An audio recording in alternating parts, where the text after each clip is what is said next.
My husband had been unreachable for nearly 3 days. He had mentioned he wouldn't be able to reply for a while, but my worries were escalating. I felt it was time to contact the police. Just as I was considering this, I received a call from one of my subordinates. "Ma'am, your husband passed away in an accident." Why was she calling me? I couldn't dwell on that now. I hurried to the hospital where I saw my husband's unrecognizable body. "My name is Harper. I'm 28 years old, married for 2 years, and live with my husband. We both work at an iced tea company. We've talked about having children someday, but not yet. My husband's name is Christopher, 2 years older than me. He's extremely dedicated to his job. Just the other day, there was talk of him getting a promotion. That day, as soon as he got home from work, he rushed up to me. 'Harper, listen, I might get a position soon.' 'Really? That's amazing. I'm so happy for you. It's been tough, but I'm glad you worked hard.' Christopher was so dedicated to his job that he often worked late, coming home just before the date changed. At times, I worried about his heavy workload, but seeing him happy made me happy too. However, since that day, I started noticing something off about Christopher. His overtime increased even more, and he wouldn't come home until after midnight. His weekend work, which used to be only a few times a month, gradually increased, and last month he even worked on Saturdays. Not only that, but I felt his attitude towards me had become somewhat cold. We used to go out on our days off, but that stopped recently. Isn't that strange? Why doesn't he seem tired despite working so hard? Concerned, I decided to confront him about it one night when he came home late from work. "Hey Christopher, can I talk to you for a minute?" "What?" "I'm tired and want to sleep. Lately you're always on your phone before bed even though you come home late. Aren't you sleep deprived?" "What are you trying to say? How I spend my free time is my business, right?" "That might be true, but are you really that busy with work? Isn't it too hard? You have too many weekend work days, and isn't it bad for the company to overwork employees?" "I have no choice. I'm not doing overtime and weekend work because I want to. But isn't it too much? You don't understand my job, Harper. Do you? Go button when I'm tired from work." With that, Christopher left the living room. My uneasy feelings only intensified after that conversation. Then one day, on my usual commute home by car. On my way home from work, I was involved in an accident. Another car rear-ended mine, and I was taken to the hospital by ambulance. I had bruises all over my body. After several tests to ensure my safety, I was advised to stay in the hospital for a few days. I needed a change of clothes, so I tried calling my husband. However, no matter how many times I called or messaged, he didn't respond. "You should be done with work by now, so why haven't you answered?" I thought, we could at least exchange messages during your overtime. I kept calling him every few minutes until he finally answered an hour later. As I tried to explain the situation, he let out a big sigh. "Oh, you're so persistent. Can't you tell I'm working overtime? If I don't answer the phone..." "I'm sorry, but that's not the issue right now," I interrupted. "Actually, I got into an accident on my way home, and I'm in the hospital now. My whole body hurts, but they said there are no life-threatening injuries." "An accident? Oh, what a pain you're causing," he responded unexpectedly. "Stop getting into accidents when I'm busy. I'm not paying for the car repairs." I involuntarily let out a huh at his callousness. He continued, "Besides, it wasn't my fault. It was the other driver's. Stop nagging. Anyway, I'm not going, and I won't reply for a while. Figure it out yourself." The call ended there, leaving the busy town echoing in my ear, pushing my heart to its limit. Before I knew it, I was in tears. Why did he speak like that? Wasn't he worried about his wife who had been in an accident? He used to prioritize me over work. If I could, I'd want to get a change of clothes myself. My parents lived far away, so I couldn't ask for their help. I sent several messages to my husband afterward, but he never brought my things. I had no choice but to buy everything myself. I needed something from the hospital store. Since then, I tried contacting my husband a few times, but 3 days had passed without a reply. He said he wouldn't respond for a while, but I was getting worried.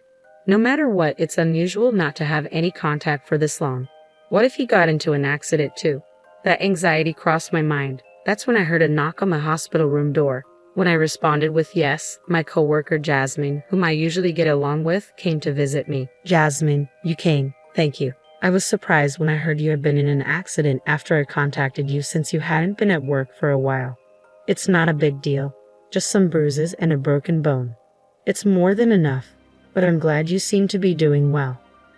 For a while, we chatted and laughed about trivial things. As visiting hours were ending, Jasmine started to get ready to leave. But then she stopped and looked troubled. I cautiously asked her, "Jasmine, what's wrong?" "I'm sorry, Harper. I don't think I should say this now, but I saw it." "Saw what? Did you see?" "I saw your husband walking with Daisy." "When did that happen?" 3 days ago. The Daisy Jasmine mentioned was a junior coworker at our company. I had been her mentor when she was a new employee. Even now, a few years later, we go to lunch together once a week. Why would she be with Christopher? Daisy and my husband should have last met at our wedding. Could it be? But there's no way they would do something like that. Despite thinking it was impossible, the worst-case scenario crossed my mind. According to Jasmine, she saw my husband with a suitcase and Daisy 3 days ago. Since then, Daisy has been on paid leave. I hesitantly called my husband's office, and my suspicion was confirmed. He had also applied for paid leave 3 days ago. At that moment, my suspicion turned to certainty. My beloved husband and the junior. I couldn't bear the thought of being betrayed by both of them simultaneously. Perhaps my husband's increased overtime and weekend work were not solely for professional reasons, but because he was meeting her. No, maybe they were already involved before that. As I recalled my husband's suspicious behavior, more and more things started to make sense. So that's why he became so cold, I realized. Surprisingly, it all made sense to me. Unconsciously, I called my husband. I hardly contacted him these past few days, thinking he wouldn't respond anyway. He probably wouldn't pick up after just a few attempts. But I couldn't just let him do as he pleased. I kept ringing his phone until he finally answered, 30 minutes after I started calling. "What's your problem?" he snapped. "I told you I wouldn't answer for a while." "Why are you so busy that you can't even answer a call from your wife?" "Of course, I'm working every day, even though you're on paid leave until tomorrow." "What kind of work are you doing?" I questioned. Assuming he hadn't been caught yet, my husband hesitated for a moment. Still thinking he could deceive me, he quickly started making excuses. "What are you talking about? I didn't take any paid leave." "No use playing dumb. I already confirmed with the company," I retorted. "Well, actually, I just suddenly wanted to take it easy. I've been relaxing at home these past few days." "Oh, really? With Daisy, even preparing a suitcase?" "I already know everything. Just confess." I couldn't help but raise my voice. Then my husband, realizing he couldn't hide it any longer, revealed his true colors. "Ah, so you found out. Yes, I'm on a trip with Daisy. Now that you know, stop bothering me, you ugly woman." "So that's how it is. Why? Why with Daisy?" "Why? Do you think she's younger and cuter than you?" "For such a reason. Enough already. I'm having fun on this trip. Don't bother me. Don't worry, I'll divorce you when I get back." He laughed and hung up the phone. It was right after that the love I had for my husband turned into hatred in an instant. I can't forgive him. To be betrayed in such a terrible way. I won't let them have their way. I'll definitely send them to hell. That's when I decided to take revenge on them. But before I could take matters into my own hands, divine punishment would come to them. The next day, I was discharged from the hospital and started to regain some mobility. To prepare for my revenge, I opened my smartphone to search for a lawyer's office. Just then, my phone rang. Daisy's name appeared on the screen. My husband's affair partner. I was surprised for a moment, but I couldn't run away now. I gathered my courage and answered the call. "Hello? Mom, I'm so sorry. Isn't it common sense to apologize in person?" "Yes, you're right, but that's not the point right now." "Ha!" Daisy's voice was somewhat shaky. Then she said something that made me doubt my ears. "Your husband has died in an accident." I was so shocked that I couldn't find the right words. Confused, I barely managed to respond to Daisy. "He's dead? What? What are you talking about? Christopher is on a cheating trip with you, isn't he?" Yes, that's true. But on the way home, Christopher got caught in an accident." According to Daisy's story, it seems the two of them were in an accident on their way home from the airport. Christopher was hit by a car, and although an ambulance was called right away, he didn't move a muscle. To my surprise, the hospital Christopher was taken to was the same one I was staying at. I quickly hung up the phone, explained the situation to the nurse, and headed to my husband's side. I had to move using crutches as my broken bone hadn't fully healed. Since I heard he had died, I assumed I'd be taken to a morgue or something, but incredibly, Christopher was still alive. However, he was seriously injured. Just after I arrived, a briefless Daisy rushed in. Seeing Christopher lying in the bed, she collapsed on the spot when she realized he was still alive. I had a lot to say, but unfortunately, Christopher was in critical condition. I told Daisy we'd talk later, and we each went home that day. Days later, Christopher barely pulled through, but the accident left him paralyzed from the waist down, forcing him into a wheelchair. My in-laws were furious when they found out about the affair trip. Although they must have felt something seeing their cherished son, they scolded him, clearly saying, "You brought this on yourself by having an affair." After my in-laws left, I called Daisy and decided to have a talk with her and my husband. When I arrived at my husband's hospital room, they were having a loud argument. "If you hadn't pushed me that time, none of this would have happened. It's all your fault." "What? You're the one who wanted to take that route. Don't blame me." "What did you say?" "This happened because you wanted to go on a trip. I paid for everything. Give me my money back." "Pay for the treatment, you lousy woman. You hurt the man you love, so you should pay, right? Don't be ridiculous. Hey, we get serious with a guy like you. This was just a fling. I'll never see you again." The two of them carried on their unbearable argument, apparently not realizing I was there. I couldn't take it anymore. I forcibly opened the door to the hospital room, took a deep breath, and shouted at them, "Enough. It's because you had an affair in the first place that this happened. Take your blame game somewhere else." "Harper, ma'am." They finally realized I was there, their faces quickly stiffening. Ignoring their confusion, I continued, "How can you still argue in a situation like this? Do you even understand the situation you're in now?"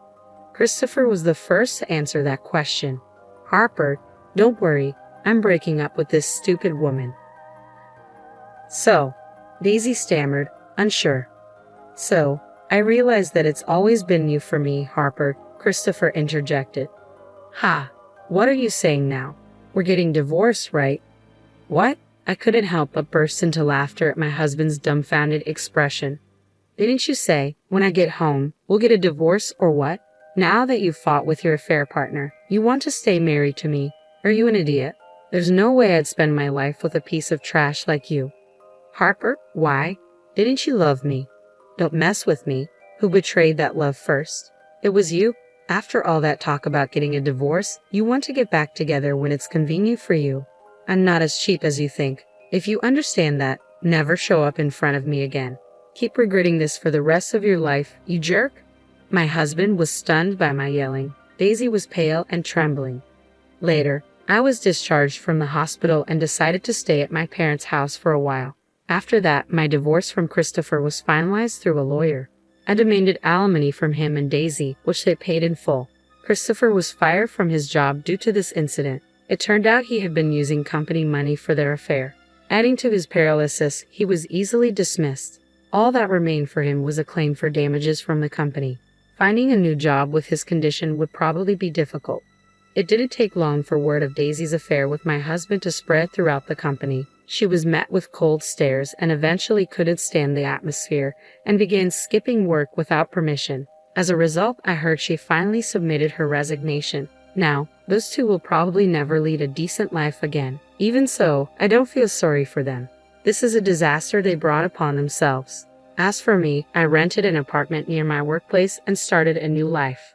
Many colleagues show concern or curiosity, but honestly, my feelings are mixed and I can't describe how I feel. But such trivial rumors will probably die down soon. Now, I want to enjoy my life without being swayed by others.